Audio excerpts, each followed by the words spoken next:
Hola a todos, en este vídeo voy a mostrar cómo desconectar este reloj del iPhone.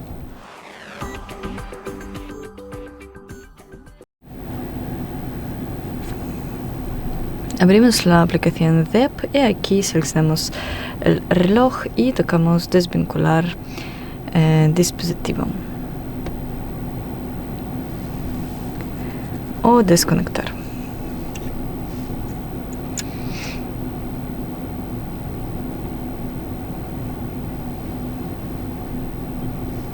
Y después abrimos los ajustes, la configuración de Bluetooth. Tocamos el icono de información y seleccionamos omitir dispositivo.